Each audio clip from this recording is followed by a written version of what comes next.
ఇప్పుడు ఏం చేస్తున్నారు కాలక్షేపం ఖాళీ సమయంలో? ఇప్పుడు మా పెద్దవాడితో పాటు కొంచెం పనులు చేస్తున్నాను. రవికి కావాల్సిన మ్యాటర్ ఫర్దర్ గా ఏం చేయబోతున్నాడు ఏంటనే దాంట్లో కొంచెం అలా చేస్తున్నాను. మళ్ళీ అప్పుడప్పుడు కొంచెం రెస్ట్ తీసుకుంటాను. నాకు 80 టచ్ చేస్తున్నానండి నేను ఇప్పుడు. అందువల్ల కొంచెం అప్పుడప్పుడు రెస్ట్. మళ్ళీ నాకు పని లేకుండా ఉంటే మాత్రం మైండ్ కొంచెం అప్సెట్ అయిపోతుంది. అందువల్ల ఏదో ఒకటి పని చేస్తూనే ఉంటాను. వాడికి పెద్దవాడికి కానీ చిన్నవాడికి కానీ ఏదో ఒకటి దాంట్లో నేను పాల్గొంటున్నాను అన్నిట్లో. అది నాకు అదే పని అయిపోయిందండి. అప్పుడు అలవాటు అయిపోయింది. చెప్పండి. ఈ మధ్య ఆయన సినిమాలు చూస్తున్నారా తెలుగు తమిళం?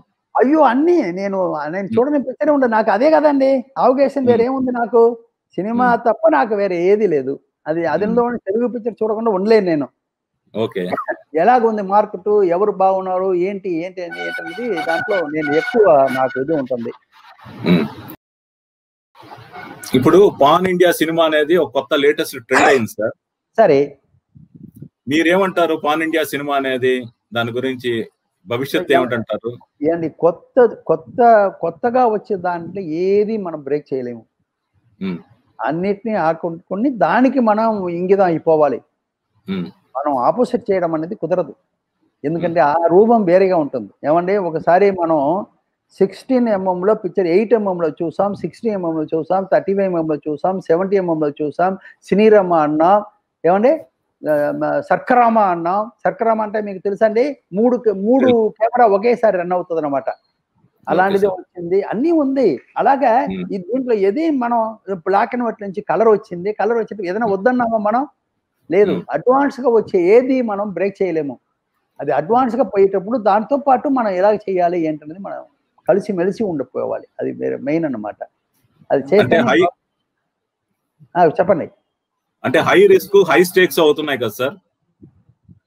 అది ప్రొడక్షన్ అదేనండి. కొంచెం నాకు ఆ డీటెయిల్ కరెక్ట్ గా తెలియకుండా నేను చెప్పడం బాగుండదు కూడా. పక్కాగా తెలుసుకుని చెప్పాలి నేను. బట్ ఏది కంట్రోల్ చేయలేము. ఎందుకంటే అడ్వాన్స్ పోయేదాన్ని బ్రేక్ చేయలేము మనం.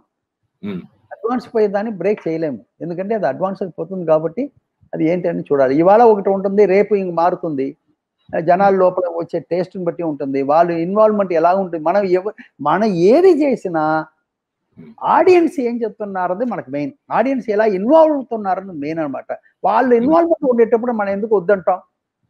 ఏమంటే 1 crore చేయొచ్చు, 70 లక్షల్లో చేయొచ్చు, 60 లక్షల్లో చేయొచ్చు.